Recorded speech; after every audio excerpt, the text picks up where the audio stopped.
नमस्कार, आप सभी का एक बार फिर ऑनलाइन क्लास में स्वागत है। अभी हम लोग पढ़ने जा रहे हैं क्लास 10 का मैथमेटिक्स। पिछले क्लास में हम लोग पढ़े थे बहुपद, एनसीईआरटी के बहुपद का एक्सरसाइज 2.2 जो कि आपको बताया गया था ऑप्शनल है, ऐच्छिक है, वह अपने अनुसार इच्छा के अनुसार पढ़ना है। वहाँ पे स्पष्ट लिखा हुआ है कि एक सही प्रश्नावली के दृष्टि से परीक्षा दृष्टिकोण से नहीं, यानी उसको करते ही हमारा बहुपद का जो चैप्टर था वह समाप्त हो चुका है। अब आज के क्लास में हम लोग बहुपद का रिवीजन करेंगे। एक बार बहुपद का रिवीजन करेंगे। इस रिवीजन के साथ साथ इससे रिलेटेड कुछ ऑब्जेक्टिव को जानेंगे जो आपके लिए महत्वपूर्ण है, वह आपके एग्जाम में महत्वपूर्ण भूमिका निभाएगा। यानी कि यह क्लास आपके परीक्षा के दृष्टिकोण से, आपके नेक्स्ट ईयर होने वाले बोर्ड एग्जाम के दृष्टिकोण से बहुत ही महत्वपूर्ण है। इस क्लास में जो भी आपको बताया जाएगा वह आपके एग्जाम से रिलेटेड होगा। एग्जाम को ध्यान में रखते हुए इस क्लास को आप समझ सकते हैं। इसके माध्यम से इसमें हम केवल कंसेप्ट को बताने जा रहे हैं, जिसके द्वारा आप आसानी से ऑब्जेक्टिव एवं सब्जेक्टिव दोनों क्लासेस को कर सकते हैं। ठीक है, इसीलिए इस क्लास का नाम दिए हैं पोस्टमार्टम क्लास ऑफ पॉलिनोमियल।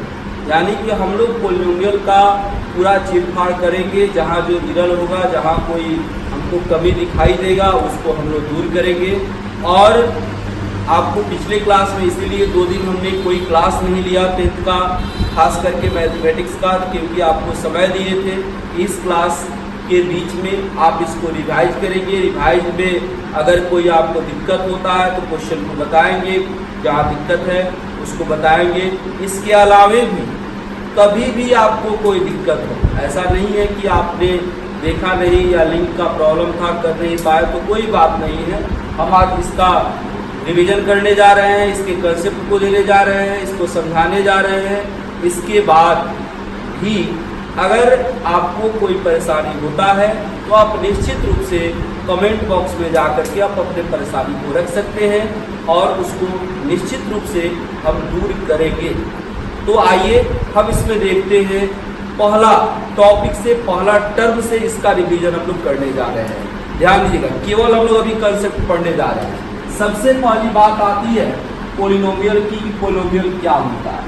तो इसमें पॉलिनोमियल का चर्चा आते ही हमसे पूछा जाता है इससे संबंधित एक ऑब्जेक्टिव। इससे बहुपद जो नाम है, इस नाम से दूसरा कुछ सब्जेक्टिव नहीं पूछा जाता है, केवल एक ऑब्जेक्टिव पूछा जाता है।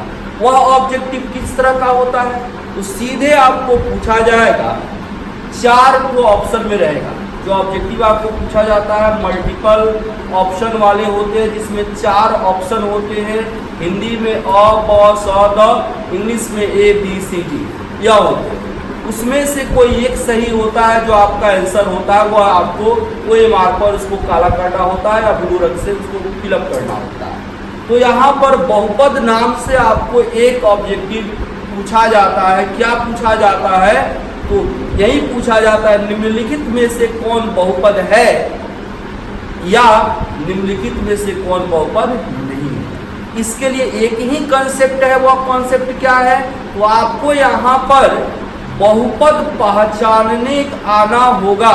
यानी कि बहुपद का कंसेप्ट कैसे आप पहचान पाएंगे कि दिए गए जो आपका व्यंजक है उनमें कौन बहुपद है या नहीं, इसको पहचान सकते हैं तो यह एक नंबर आपका होगा, अन्यथा नहीं होगा। तो आइए देखते हैं इसको। यहाँ पहला, यानी कि पहला कंसेप्ट से एक ऑब्जेक्टिव आपको मिलेगा। वह क्या है तो बहुपद का कंसेप्ट है, बहुपद का परिभाषा है। अगर आप बहुपद का जानते हैं परिभाषा, उसको पहचानना जानते हैं, तो आपका एक नंबर कहीं जाने वाला नहीं। तो बहुपद क्या होता है तो हमने बताया था, आप जानते हैं पढ़े हुए, वैसा व्यंजक जिसमें शामिल चर का घात, सिर्फ क्या देखना है, चर, चर का घात क्या हो, शून्येतर पूर्णांक संख्या हो या कोई धनात्मक पूर्ण संख्या हो, तो उस व्यंजक को बहुपद कहते हैं। ठीक है, यानी हम लिख सकते हैं जिस व्यंजक में शामिल चर का घात, चर का घात शून्येतर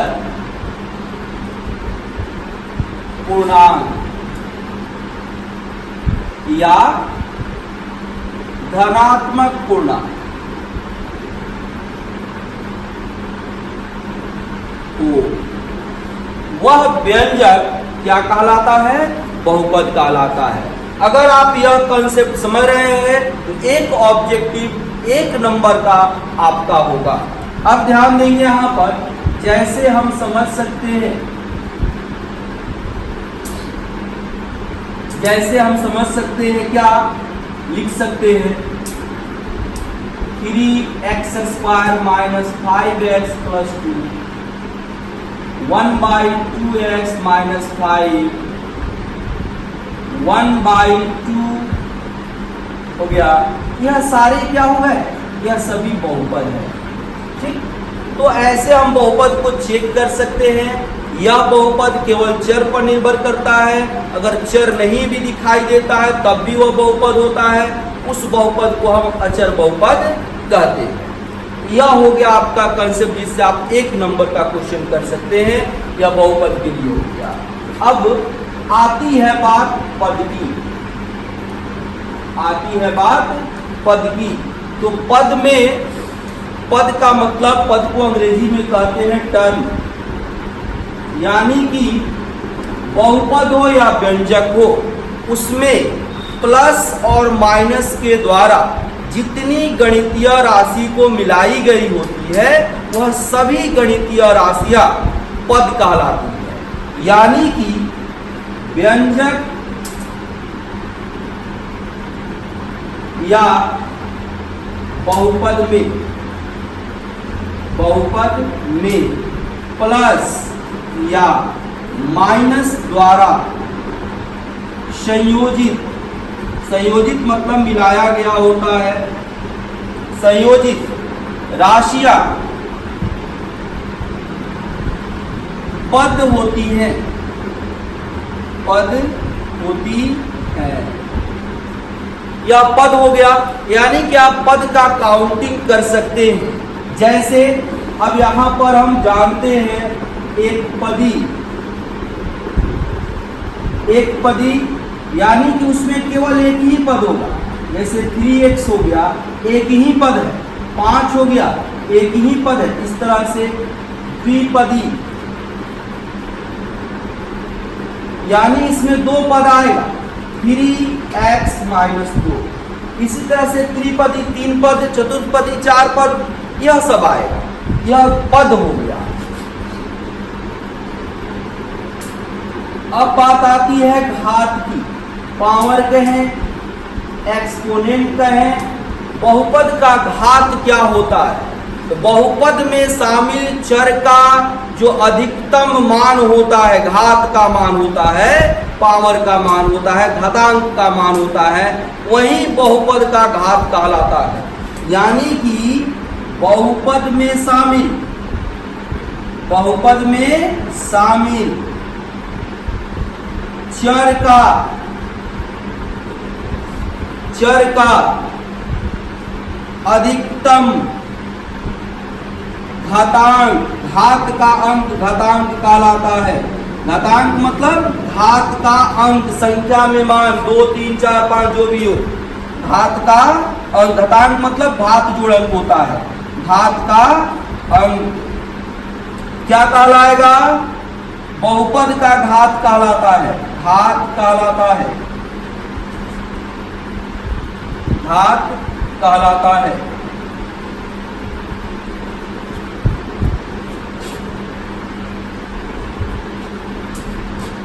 यह हो गया बहुपद का घात। यहां देखिए जैसे अगर हम लिखते हैं, अगर यहां पर लिख देते हैं x का पावर 3 माइनस 1/2 x प्लस 2, हमको कुछ नहीं देखना है। यहाँ पर हमको देखना है कि चर किस चर पर आधारित है और उस चर के जो घातांक है वो सबसे ज्यादा कितने हैं।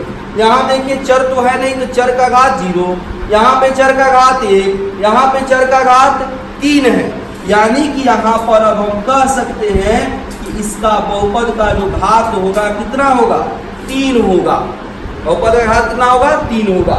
अब घात के आधार पर भी बहुपद को निर्धारित किया जाता है, वह क्या होता है, तो अचर, घातीय, द्विघातीय, त्रिघातीय, ऐसे करके। अब देखिए इसमें घात के कौन कौन से प्रकार होंगे। अब आते हैं घात के प्रकार में।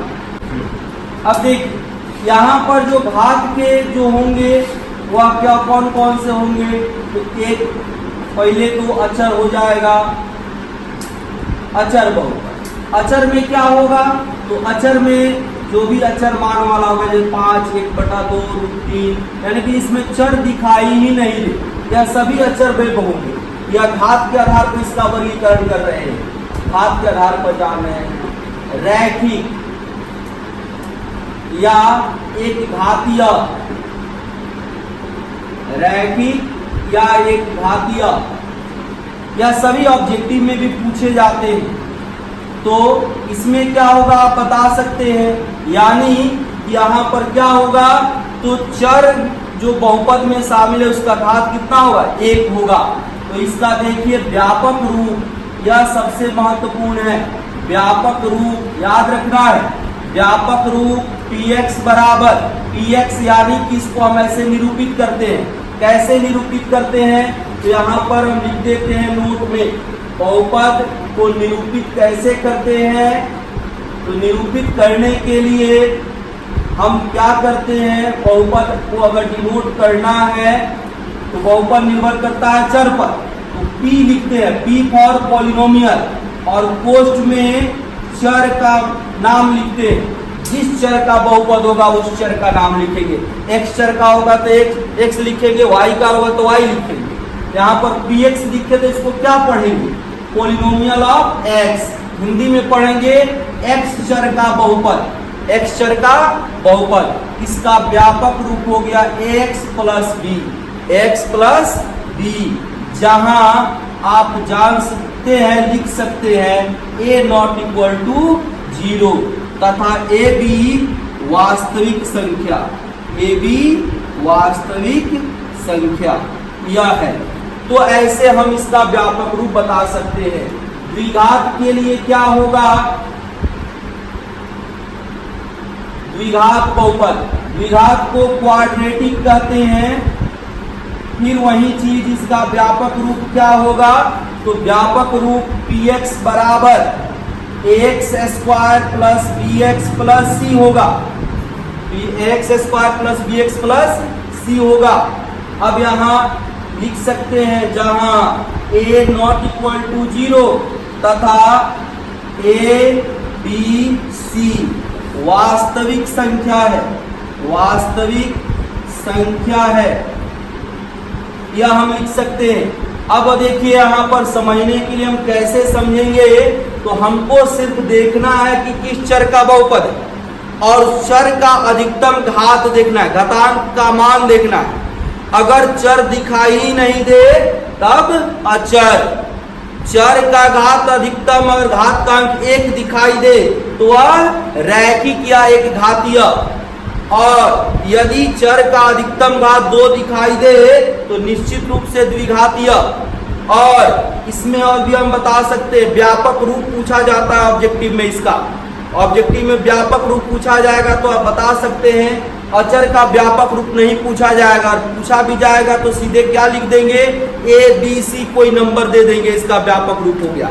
अगर रैखिक का व्यापक रूप पूछा जाए तो आप बताएंगे x प्लस बी, लेकिन यह कंडीशन निश्चित रूप से लिखेंगे a not equal to 0, objective में जब पूछेगा, इसके बाद हम ऑब्जेक्टिव की चर्चा भी हम कर रहे हैं। अगर आपको दो ऑप्शन मिले कि निम्नलिखित में से रैखिक बहुपद का व्यापक रूप कौन है, और एक ऑप्शन आपका रहे ax प्लस बी, और एक ऑप्शन है कि ax प्लस बी जहां a नॉट इक्वल टू 0, तो आपका आंसर यह होगा, न कि यह होगा। यह किसी भी परिस्थिति में नहीं लिखेंगे, इसी को लिखेंगे, क्योंकि b 0 हो जाएगा तो काम चलेगा, बहुपद रहेगा रैखिक। लेकिन अगर a 0 हो गया तो किसी भी स्थिति में रैखिक बहुपद नहीं होने को है, यह तब अचर बहुपद हो जाएगा। तो यहाँ पर इस तरह से ऑब्जेक्टिव में पूछा जा सकता है। खैर ऑब्जेक्टिव इसके बाद बताएंगे, अभी यह कंसेप्ट आप समझिए कि हम लोग क्या अभी तक पढ़े हैं। यह द्विघात के लिए हो गया। इसी तरह से त्रिघात के लिए, त्रिघात में क्या होगा, इसको क्यूबिक कहते हैं। इसमें px बराबर ax cube plus bx square plus cx plus d, जहां a b c यह सभी क्या होंगे, वास्तविक संख्या होंगे।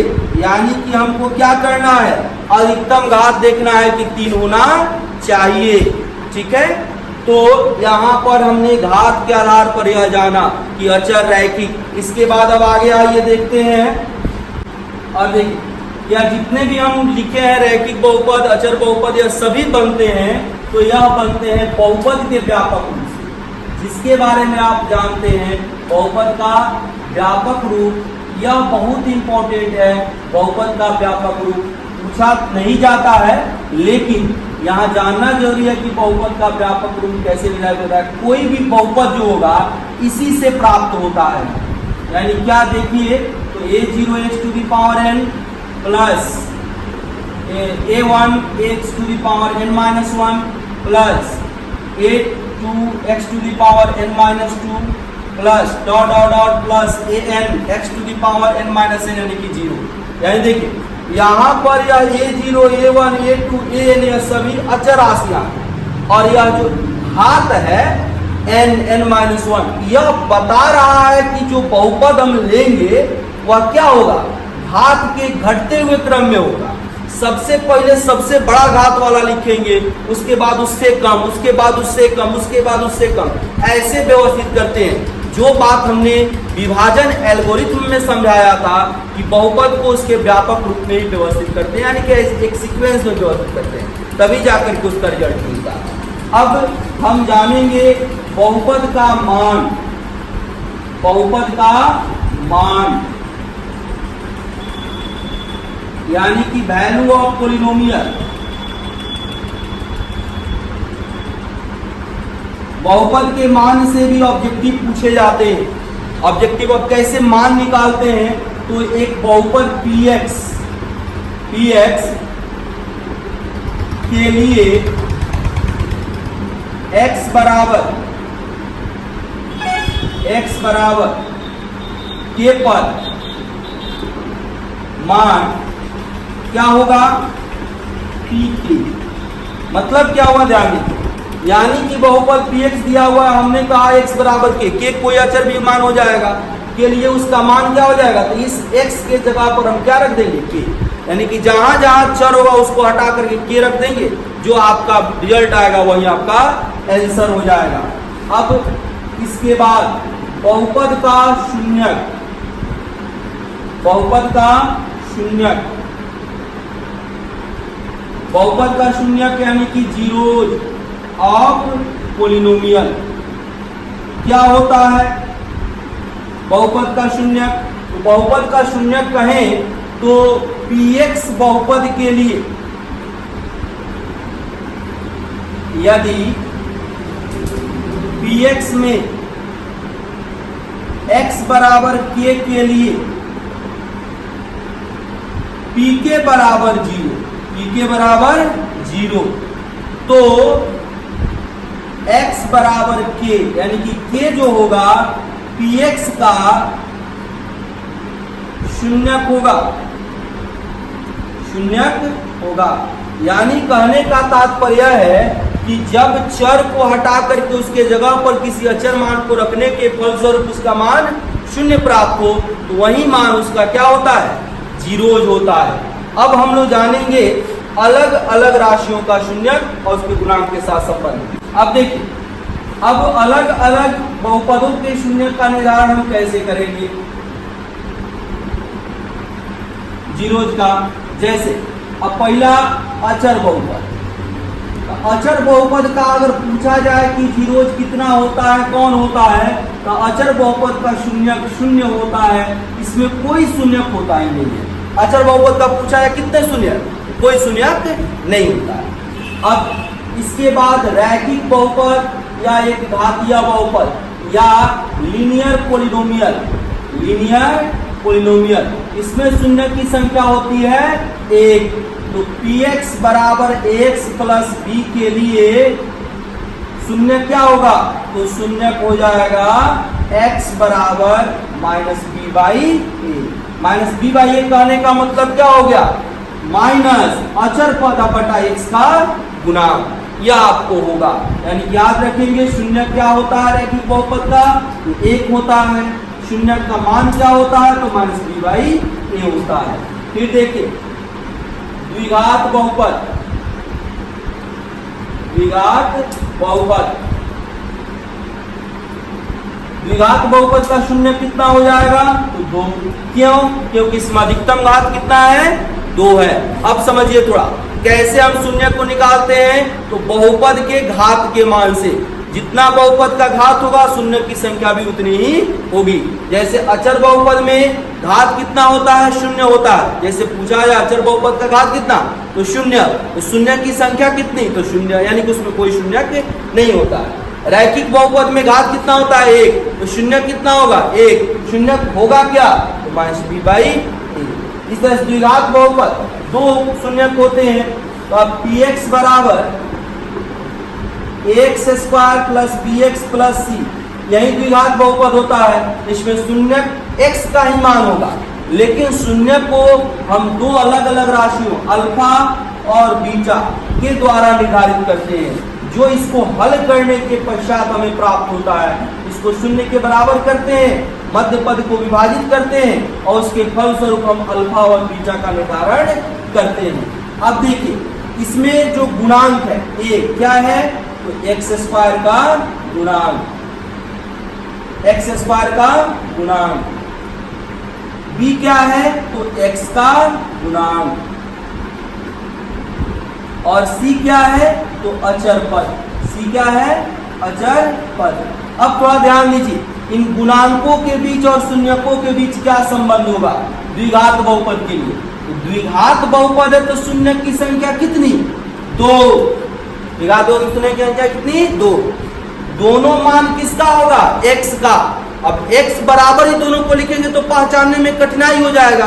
अब आप खुद ही कल्पना कर लीजिए कि 2 व्यक्ति और दोनों का नाम राम हो, तो हम कैसे चुप बुलाएंगे, राम जब भी कहेंगे तो दोनों आदमी आएगा, तो इसीलिए राम 1 और राम 2 कर देते हैं अपनी सुविधा के लिए। ठीक वैसे ही है, यहाँ पे 2 शून्यक होगा और दोनों शून्यक किसका मान होगा, x का मान होगा। हम अपनी सुविधा के लिए क्या करते हैं, दोनों का अलग अलग नाम देते हैं। तो क्या नाम दिए, एक अल्फा और एक बीटा, यानी अब उनके गुणांक और इसके बीच संबंध होता है क्या, तो मूलों का योग या शून्यकों का योग, मूलों का योग कहेंगे चाहे शून्यकों का योग कहेंगे, क्या, तो अल्फा प्लस बीटा क्या लिखेंगे, माइनस बी बाई ए।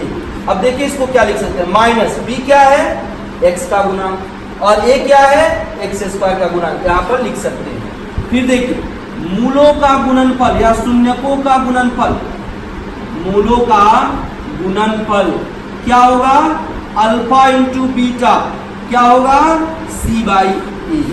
सी क्या है, अचर पद, ए क्या है, एक्स स्क्वायर का गुणांक। अगर आप सीधे नहीं निकाल सकते हैं तो यहाँ से भी आप निकाल सकते हैं। और देखिए अब यहाँ पर तो हमने शून्यक और गुणांक के बीच संबंध बता दिया।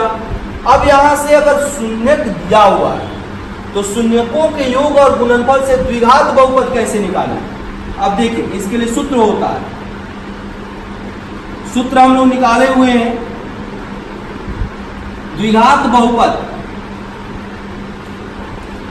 px बराबर क्या होगा, तो k into X square minus X into alpha plus beta plus alpha into beta. यह सूत्र हो गया। यहाँ पर मूलों का जोगफल और मूलों का गुणनफल रख देंगे तो हमको द्विघात बहुपद मिल जाएगा। अब देखिए आप, यह तो द्विघात बहुपद के लिए हो गया यह काम। अब इसी तरह से हम काम करेंगे किसके लिए, त्रिघात बहुपद के लिए। तो थोड़ा देखिए अब त्रिघात बहुपद, त्रिघात बहुपद में अब आप बताएंगे कितना शून्यक होगा। तो त्रिघात बहुपद में घात का मान होता है 3, इसलिए शून्यक की संख्या कितनी हो जाएगी, 3। शून्यक की संख्या कितनी हो जाएगी, 3। आप जानते हैं कि त्रिघात बहुपद का व्यापक रूप क्या होता है।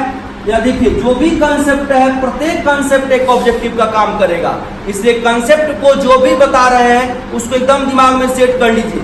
जैसे बता रहे हैं बार बार सुनिए, सुन करके आंख बंद करके भी सुनिएगा तो आपको समझ में आ जाएगा। आप जो सुन रहे हैं उसको नोट कर लीजिए, नोट करके उसको आप देखिए तब भी समझ में आ जाएगा। बहुत आसान है, बहुत आसानी से आप इसको दिमाग में स्टोर कर सकते हैं। आप जब एक बार स्टोर कर लीजिएगा, इससे संबंधित कोई भी क्वेश्चन होगा, कुछ ऑब्जेक्टिव इससे रिलेटेड इसके बाद बताएंगे। अभी सिर्फ कंसेप्ट बता रहे हैं, जो आप पढ़े हुए हैं, क्या क्या पढ़े हुए हैं, सारे को संक्षेप में हम एक जगह कर रहे हैं। अभी कुछ हल नहीं कर रहे हैं, हम सिर्फ कंसेप्ट को निकाल करके आपके सामने रख रहे हैं। जितना भी आप लोग पढ़े हुए हैं पूरे क्लास में, लगभग 10-15 क्लास आपका हुआ है बहुपद का, उन सब 10-15 क्लास का इस सारांश मात्र है। थोड़ा ध्यान दीजिए। त्रिघात बहुपद ax³ plus bx² plus cx³ cx plus b, यह हो गया। अब देखिए ये क्या है, x³ का गुणांक, b क्या है, x² का गुणांक, c क्या है, तो x का गुणांक, d क्या है, अचर पद, यह हो गया। अब देखिए आप, अब यहां पर इसके 3 शून्यक हैं। अब तीनों शून्यकों का नाम क्या रखते हैं हम, तो अब यहां पर भी तो x का ही मान होगा। तो x का 3 गो मान आ गया, 3 गो शून्यक आ गया। तब सब x ही कहेंगे तब गड़बड़ हो जाएगा। इसलिए क्या करते हैं, तो ग्रीक वर्ड का 3 लेटर लेते हैं, अल्फा, बीटा और गामा। अब इनके भी संबंध देखिए, अल्फा जोड़ बीटा जोड़ गामा इज इक्वल टू क्या होता है, यह होता है -b/a। इसके बाद अल्फा इंटू बीटा जोड़ बीटा इंटू गामा जोड़ गामा इंटू अल्फा, इसका मान होता है c/a। और alpha into beta into gamma यह होता है -b/, यह रिजल्ट हो गया 3 शून्यकों के लिए। अब अगर मान लेते हैं तो आप जानते हैं कैसे करना है, इसको बराबर करके गुणनखंड करके इसका तीनों शून्यक निकाल देते हैं।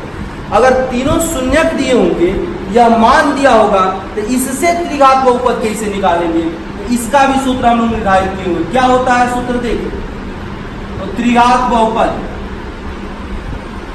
px बराबर क्या होगा, k into x³ minus x² into alpha plus beta plus gamma. इसको ऐसे लिखिए, त्रिघात बहुपद px बराबर k into x³ minus x² into alpha plus beta plus gamma plus x into alpha beta plus beta gamma plus gamma alpha और minus alpha beta gamma. यह हो गया सूत्र, जिससे अगर मूल दिए हो, शून्यक दिए हो, तो इसे आप निकाल सकते हैं त्रिघात बहुपद। तो यह त्रिघात बहुपद के लिए हो गया, इसके द्वारा हम इसका निर्धारण कर सकते हैं। अब देखिए इससे संबंधित इसके आगे, और हम लोग जानते हैं बहुपद का आरेख, यानी कि बहुपद का आरेख कैसे खींचेंगे। अगर आरेख दिया होगा तब बहुपद कैसा होगा, यह हम लोग पढ़े हुए हैं। यानी बहुपद का आरेख तो रैखिक होगा, तो आप तो जानते हैं कि सरल रेखा होगा। रैखिक को छोड़ करके कोई भी दिया जाएगा उसका आरेख कैसा होगा, तो वक्र होगा। यानी कि सिर्फ बहुपद अगर रैखिक हो तो आरेख क्या होगा, सरल रेखा। अगर रैखिक नहीं है, दूसरा है है ना, रैखिक को छोड़ करके कुछ भी हम ले लें तो क्या होगा, अन्यथा इसका जो ग्राफ होगा या क्या होगा, वक्र रेखा होगा। अब आप ग्राफ खींचना जानते हैं, इसके लिए हम क्या करते हैं, दो अक्ष लेते हैं, px बराबर जो आपका दिया रहता है वो वैल्यू ले लेते हैं, इसमें एक मान रखते हैं तो px का मान आ जाता है, यहाँ पर आप करके उस बिंदु को मिला लेते हैं। अब देखिए अब जिस चर के लिए, जैसे बहुपद दिया हुआ है x चर का, px का, तो इसका शून्य क्या होगा, बहुपद px का शून्य अगर कहा जाए ग्राफ के अनुसार तो क्या होगा, तो x अक्ष पर आरेख द्वारा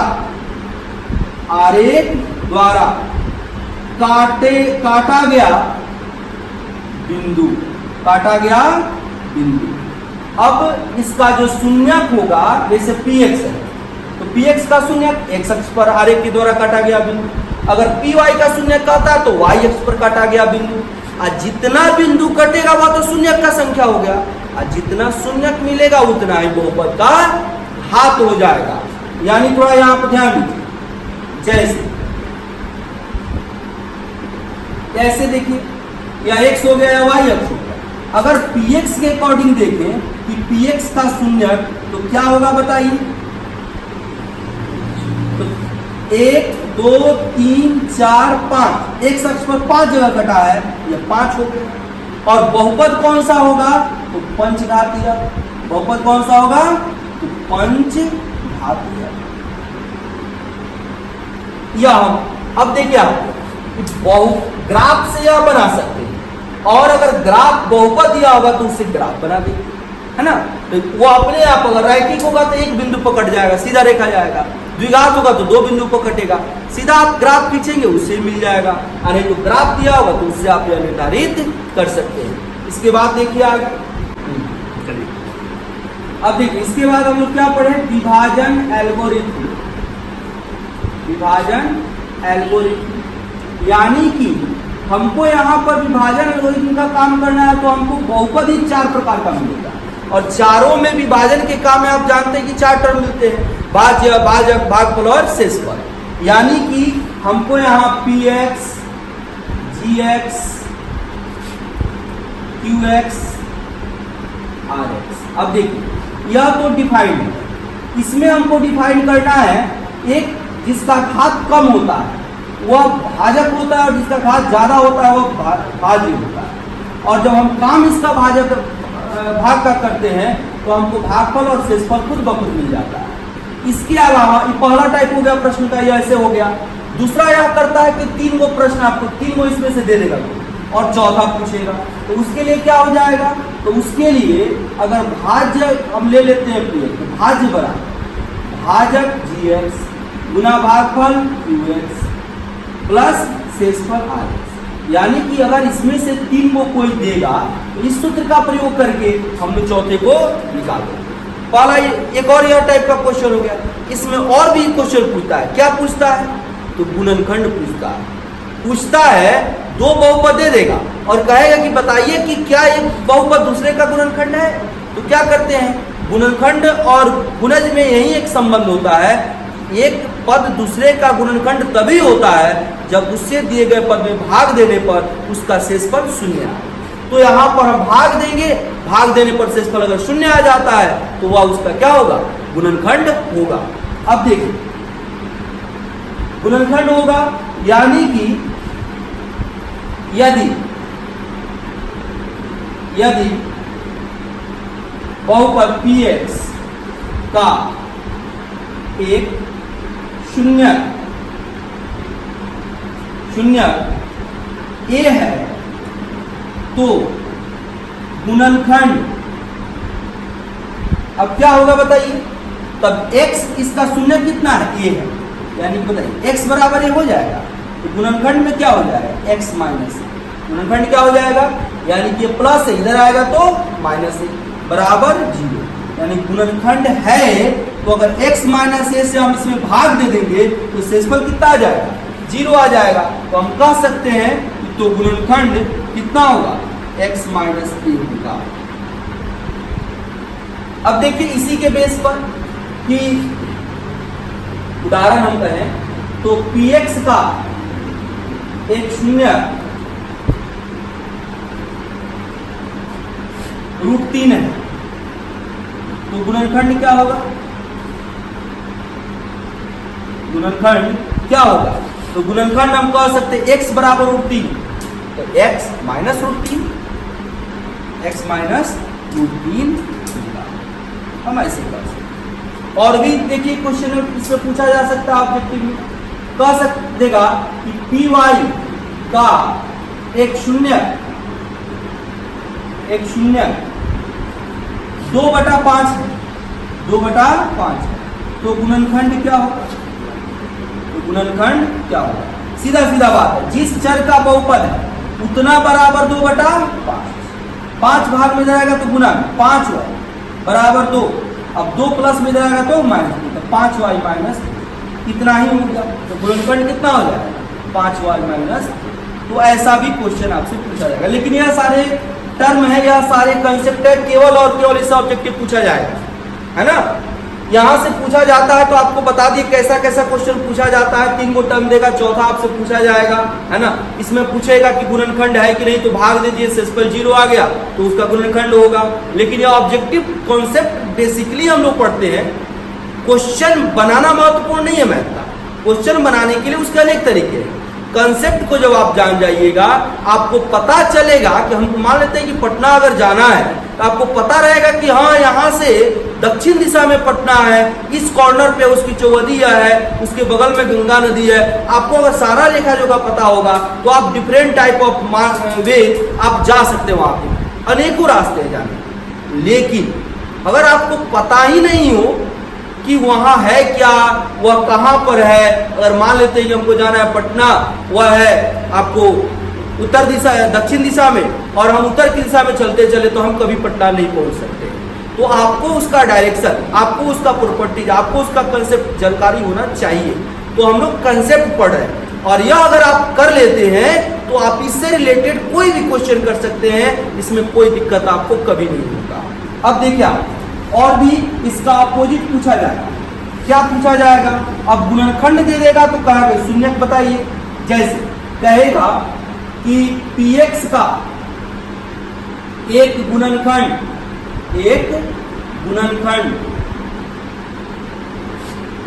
x प्लस a है, तो शून्य। अब शून्य बताना तो क्या करेंगे? जो गुणनखंड कहेगा उसको सीधा शून्य के बराबर और चर का मान निकालेंगे, x बराबर माइनस ए, तो शून्य कितना होगा बताइए? -a। अब इसके अकॉर्डिंग ही ऑब्जेक्टिव पूछा जाएगा, ऑब्जेक्टिव किया जाएगा। अब यहाँ पर अभी जितना भी हमने बात बताया, जितना भी बात हम लोग सीखे, है ना, इसमें अब एक चीज हम लोग, वो तो क्वेश्चन बनाने वाला है इसलिए हमने उस पर ध्यान मतलब कि आकृष्ट नहीं किया है, अभी ऑब्जेक्टिव बताने जा रहे हैं तो अभी हम लोग करेंगे। लेकिन यह फुल कंसेप्ट है जो बहुपद में आपने जाना है, पढ़ा है। एक और कभी कभी पूछ देता है कि बताइए कि क्या सभी बहुपद व्यंजक होते हैं? तो सभी बहुपद व्यंजक नहीं होते, सभी बहुपद व्यंजक होते हैं, परंतु सभी व्यंजक बहुपद नहीं होते, क्योंकि कुछ खास व्यंजक जो बहुपद के सभी शर्तों का, सभी नियमों का, सभी कंडीशन का अनुपालन करते हैं, वहीं व्यंजक बहुपद कहलाते हैं।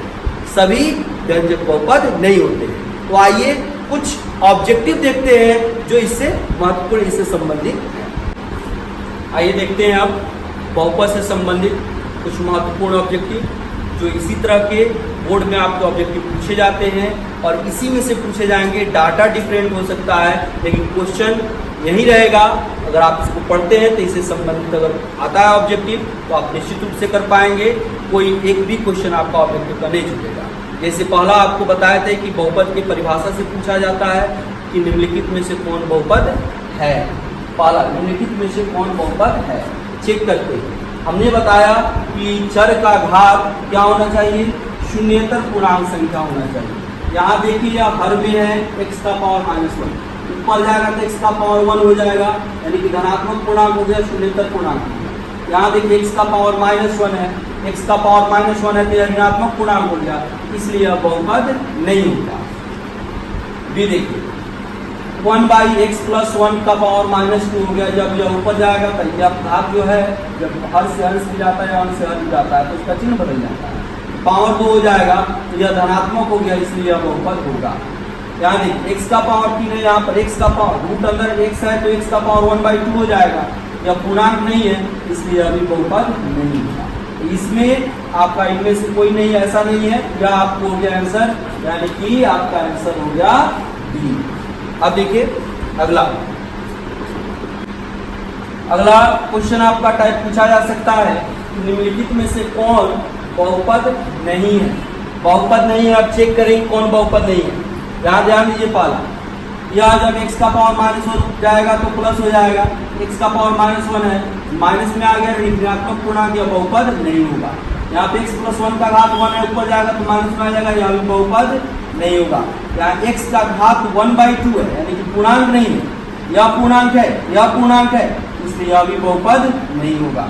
अब आपका अंतिम ऑप्शन है इनमें से कोई नहीं, यही आंसर हो गया कि इनमें से कोई नहीं आपको है, आपका ऑप्शन में सही हो जाएगा। अब देखिए आगे, देखिए अगला क्वेश्चन है, कह रहा है कि बहुपद 2 - x × x - 1 में मूलों का योग होगा। इसको हम कैलकुलेट करेंगे, जैसे बहुपद दिया हुआ है तो इसको तोड़िए, एक शब्द दिखाई दे रहा है तो x का बहुपद होगा 2 - x से गुना करेंगे तो -x² प्लस x।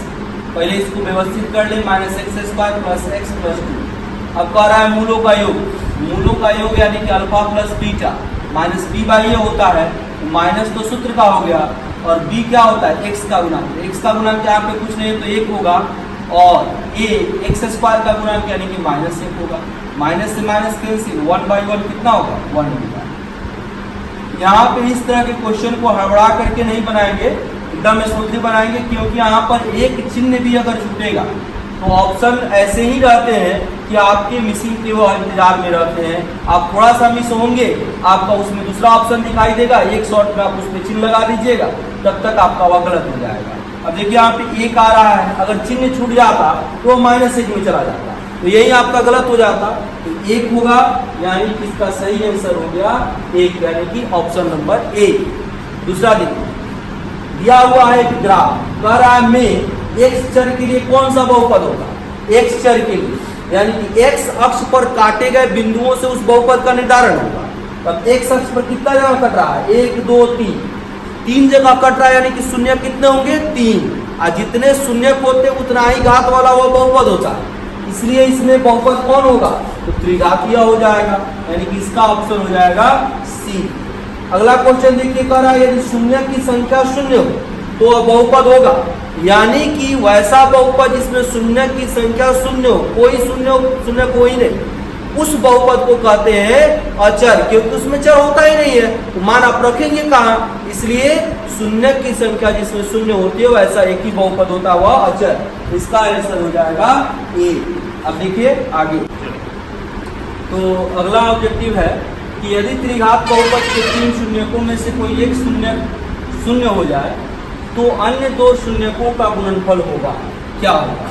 आप जानते हैं 3 शून्यकों के बीच जो संबंध होता है वह क्रमशः alpha plus beta plus gamma, एक होता है alpha into beta plus beta into gamma plus gamma into alpha, और एक होता है अल्फा बीटा इंटू गामा।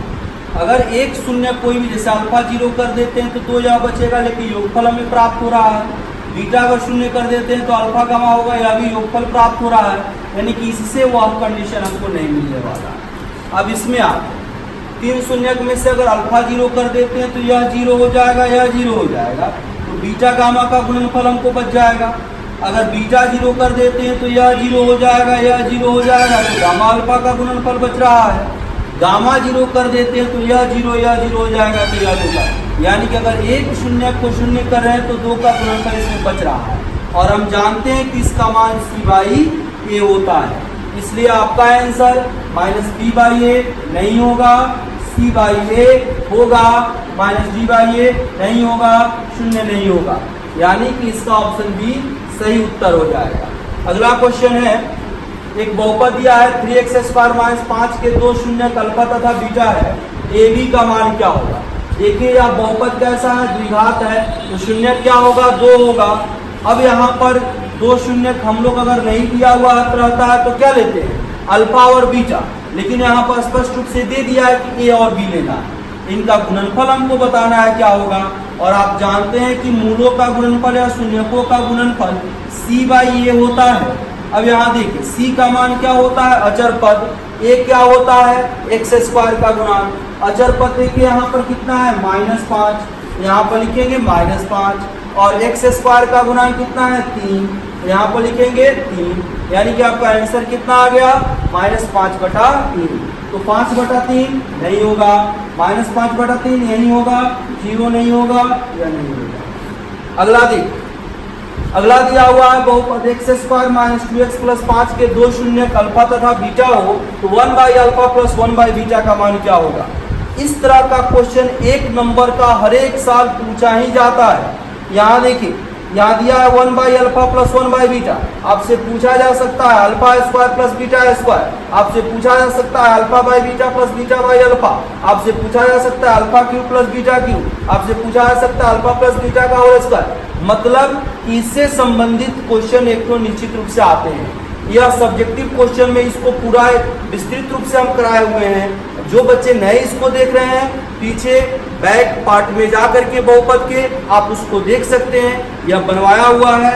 यहाँ पर हमको सिर्फ दिखाना था टाइप ऑफ ऑब्जेक्टिव कैसा पूछा जाता है, जिसके बेस पर हम लोग मैथमेटिक्स पढ़ रहे हैं, जिसमें हम संभावना बता सकते हैं इस टाइप का आएगा। डाटा फिक्स नहीं होता है, लेकिन आएगा तो इसी में से आएगा, यह 110% गारंटेड है, इसमें से एक भी क्वेश्चन बाहर नहीं जाएगा। अब देखिए यहाँ पर कैसे इसको रिजल्ट को निकालते हैं। 1/α + 1/बीटा का मान हमको निकालना है। अल्फा और बीटा का लघुत्तम निकालेंगे तो अल्फा × बीटा, अल्फा से अल्फा कैंसिल, बीटा से 1 में गुना करेंगे तो बीटा, प्लस बीटा से बीटा कैंसिल, अल्फा से 1 में गुना करेंगे अल्फा। देखिए मूलों का योग हो गया या मूलों का गुणनफल हो गया, दोनों को निकालें। मूलों का योग -b/a होता है, यानी कि अल्फा + बीटा अगर हम निकालते हैं तो -b/a, तो माइनस तो सूत्र का हो गया। b का मान देखिए यहाँ पर कितना है, -2, तो -2 लिखेंगे। a का मान कितना है, x² का गुणा कितना है, 1, तो 1 लिखेंगे, माइनस प्लस 2 हो गया। अल्फा × बीटा तो c/a होता है, c कहे तो अचर पद हो गया, अचर पद कितना हो गया, 5 हो गया। और फिर x² का गुणांक, x² का गुणांक कितना है, 1 है, यहाँ पर 1 हो गया, यानी कि 5/1 5 हो गया। अब देखिए अल्फा + बीटा का मान कितना, 2, और अल्फा × बीटा का मान कितना, 5। आपका आंसर कितना मिला, 2/5। ढूंढिए ऑप्शन में दिया हुआ है कहीं, -2 नहीं होगा, 5 नहीं होगा, 2/5 दिया हुआ है, यही आपका आंसर होगा। इनमें से कोई नहीं होगा, या आपका सी आंसर हो गया। अब देखिए इसके आगे अगला क्वेश्चन है, बहुपद px = x² - 2x + k का एक शून्य -2 हो तो k का मान होगा। देखिए यहाँ पे एक चर का बहुपद है, px दिया हुआ है, इसमें k जो है या अचर पद के स्थान पर है, यानी कि यह एक अनडिफाइंड कांस्टेंट टर्म है, इसी का वैल्यू हमको निकालना है। शून्य दिया है -2, यानी कि -2 अगर उसमें रख दे तो उसका वैल्यू 0 आ जाएगा। यानी देखिए p -2 = 0 होगा, तो जहाँ जहाँ x है वहाँ -2 रखेंगे तो क्या होगा, -2 का स्क्वायर -2 × -2 प्लस k = 0, -2 का square 4 plus 2 × 4 plus k = 0, 4 × 4 8 plus k = 0 है, k बराबर 8 इधर आएगा तो -8 हो जाएगा, यानी कि -8 आपका आंसर आया है। ऑप्शन में देखिए -8 है या 8 है, नहीं होगा, या -8 है, यही आपका आंसर हो जाएगा, या नहीं होगा या नहीं होगा। यहाँ पे थोड़ी सी बात ध्यान रखने वाली यह है कि चिन्ह का जब तक आप ध्यान नहीं रखेंगे, पता चलेगा अगर आपका एक चिन्ह भी छूटता है तो आप खुद ही सोच सकते हैं कि आपका 1 नंबर चला जाएगा। अगर एक चिन्ह छूट जाएगा तो -8 आंसर नहीं आकर के अगर 8 जाता है तो आप देखेंगे ऑप्शन में मिलाएंगे, आंसर मिलेगा तो आप चिन्ह लगा देंगे, भर देंगे, वही आपका सॉल्यूशन हो जाएगा और आपका नंबर पास कर जाएगा, नंबर आपको नहीं मिलेगा। इसलिए थोड़ा सा हल्का है, लेकिन सावधानी से इसको बनाना है। बहुपद px बराबर एक्स स्क्वायर माइनस 5 का शून्यक होगा। शून्यक निकालने के लिए आप जानते हैं कि बहुपद को शून्य के बराबर करते हैं।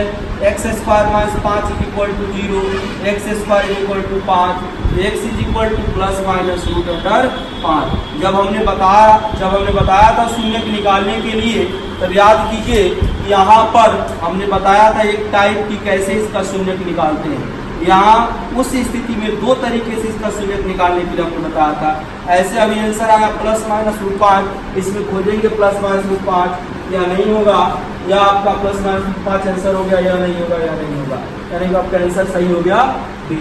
फिर कह रहा है यदि मूलों का योग तथा गुणनफल क्रमशः 0 और रूट 2, यानी कि योगफल हो गया 0, गुणनफल हो गया रूट 2, तो द्विघात बहुपद निकालना है। द्विघात बहुपद px बराबर आप जानते हैं k into X square minus X into मूलों का योग प्लस मूलों का गुणनफल होता है। अब देखिए k into X square minus X into मूलों का योग कितना दिया है 0, 0 के साथ तो कोई टर्म गुना करेंगे 0 ही हो जाएगा, तो गया अल्फा प्लस बीटा, यानी कि मूलों का गुणनफल कितना रूट 2, यानी कि आपका द्विघात बहुपद कितना हो गया एक्स स्क्वायर प्लस रूट 2। यही आंसर हो गया। ढूंढिए कहाँ दिया है, एक्स स्क्वायर प्लस रूट 2, यह हो गया आपका आंसर, या नहीं होगा, या नहीं होगा, या नहीं होगा, आपका आंसर हो गया।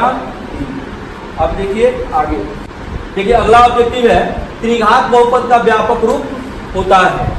ऐसा हमने बताया कि आप इससे ऑब्जेक्टिव बहुत सारे पूछे, रैखिक बहुपद का व्यापक रूप, द्विघात बहुपद का व्यापक रूप, त्रिघात बहुपद का व्यापक रूप, निम्नलिखित में से रैखिक बहुपद कौन होता है, द्विघात कौन होता है, एक पदी कौन है, द्विपदी कौन है, ऐसे बहुत सारे ऑब्जेक्टिव यहाँ से पूछे जा सकते हैं। अब देखिए यहाँ पर हमको देखना है इसका व्यापक रूप। व्यापक रूप में क्या होता है, अधिकतम से घटते हुए वह न्यूनतम तक यानी कि 0 तक आएगा, वही उसका व्यापक रूप होगा। तो त्रिघात है तो अधिकतम घात कितना होना चाहिए 3। इसके ऑप्शन देखिए प्रत्येक में अधिकतम घात 3 है, लेकिन हमको वह ऑप्शन इसका सही होगा जहां से वह कंटिन्यू घटते हुए 0 तक आए।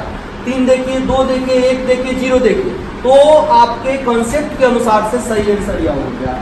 इसमें देखिए 3 से 0 पर आ गया, यानी घट तो रहा है लेकिन बीच का सीक्वेंस गायब हो गया, यह नहीं होगा, यह भी नहीं होगा, यह भी नहीं होगा।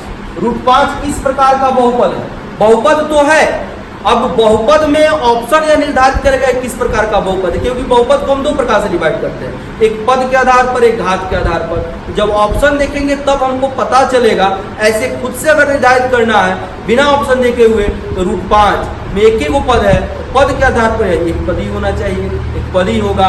और यहाँ पर देखिए कोई चर दिखाई नहीं दे रहा है, इस आधार पर यह अचर बहुपद हो जाएगा। यहाँ पर यह आपका आंसर हो गया, या नहीं होगा, या नहीं होगा, या नहीं होगा, यानी कि ये हो गया। द्विघात बहुपद में शून्यकों की संख्या होती है। आप जानते हैं किसी बहुपद में जो घात होता है शून्यक भी उतना ही होता है। जैसे अचर में कोई उसका घात नहीं होता है, शून्य घात होता है, तो शून्यकों की संख्या 0 होती है। तो द्विघात है तो शून्यकों की संख्या 2 होगी, यानी कि यह नहीं होगा, यह नहीं होगा, यह नहीं होगा। शून्य घात वाला बहुपद क्या कहलाता है, तो अभी हमने बताया कि जिसमें बहुपद का घात 0 होता है वह बहुपद अचर होता है। इसके लिए आपका आंसर ए हो गया, या नहीं होगा, या नहीं होगा, या नहीं होगा। X square minus x plus 1 के 2 शून्यक ए तथा बी है, तो ए प्लस बी का मान क्या होगा, यानी कि 2 शून्यक ए प्लस बी दे दिए गए हैं, ए प्लस बी यानी कि मूलों का योग निकालना है। मूलों का योग क्या होता है, माइनस बी बाई ए। तो माइनस तो फॉर्मूला का हो गया, b का मान कितना है -1, माइनस 1 हो गया। और a का मान कितना, एक्स स्क्वायर का गुना कितना हो गया 1, माइनस माइनस प्लस 1/1 यानी कितना हो गया 1। तो आपका आंसर यह हो गया।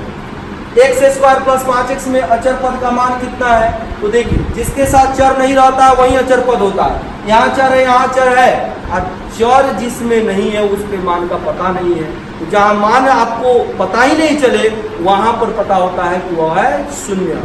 अब ऐसा नहीं है, जैसे अगर x लिखते हैं तो x का गुणांक यहाँ पर 1 है, यहाँ पर भी दिखाई नहीं दे रहा है लेकिन गुना में 1 है।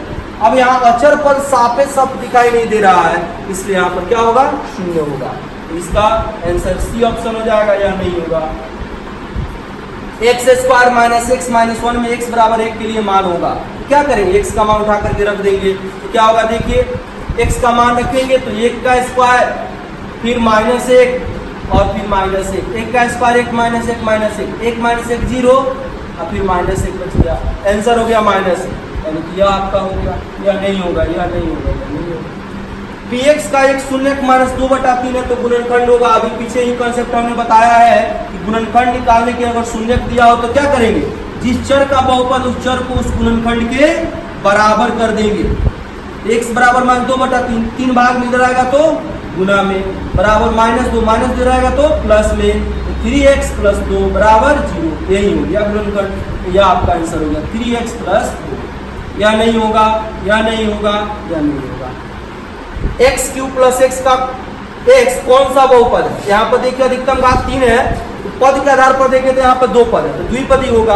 अगर घात के आधार पर देखें तो अधिकतम घात 3 है, तो इसलिए त्रिघातीय होगा। यहाँ पर आंसर हो जाएगा, यह नहीं होगा, यह नहीं होगा, यह नहीं होगा। आज तो हमने किया बहुपद का पोस्टमार्टम, यह आप पूरा पढ़िए, पूर्ण रिवीजन है। 1 घंटे की क्लास में पूरे 15 क्लासों का समावेश किया गया है। यहाँ पर जो भी हम उदाहरण बताए हैं उस उदाहरण में भी जो क्वेश्चन पूछे गए हैं वह भी ऑब्जेक्टिव टाइप में पूछे जाते हैं। यह 20 भी आपके लिए ऑब्जेक्टिव है।